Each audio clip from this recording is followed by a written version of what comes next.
नमस्कार. नुकतीच नवरात्र झालेली आहे आणि आता काहीतरी चणचणीत करून खायची इच्छा असेल तर हा भरीत तडका नक्की ट्राय करा. अगदी झटपट होतो आणि कशासोबतही तो खायला छान लागतो. तर रेसिपीला सुरुवात करूयात. सर्वप्रथम आपल्याला वांगी ही छानपैकी गॅसवर जाळी ठेवून व्यवस्थित दोन्ही बाजूने भाजून घ्यायची आहेत. अर्धा चमचा तेल यावर टाकल्यानंतर ती वांगी व्यवस्थित भाजली जातात आणि जळत नाही.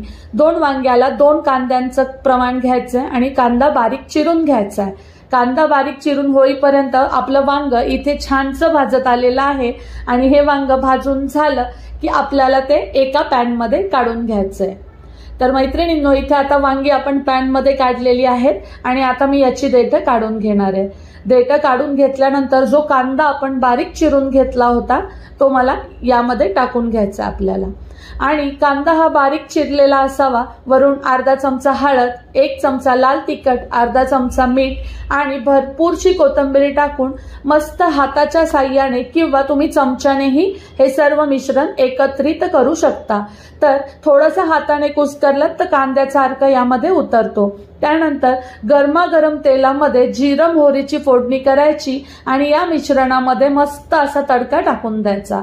अशा पद्धतीनं केलेलं हे भरीत अत्यंत सुंदर लागतं. तुम्ही पोळी, भाकरी, चपाती कशासोबतही हे करू शकता. अगदी 10 मिनिटात होणारी रेसिपी अत्यंत चवदार तर लागतेच आणि मस्त आणि झटपटही होते. तर मैत्रिणींनो, रेसिपी जर आवडली असेल तर आपल्या सिंपल सुखदा या मराठी चॅनलला लाईक, शेअर आणि सबस्क्राईब करा. धन्यवाद.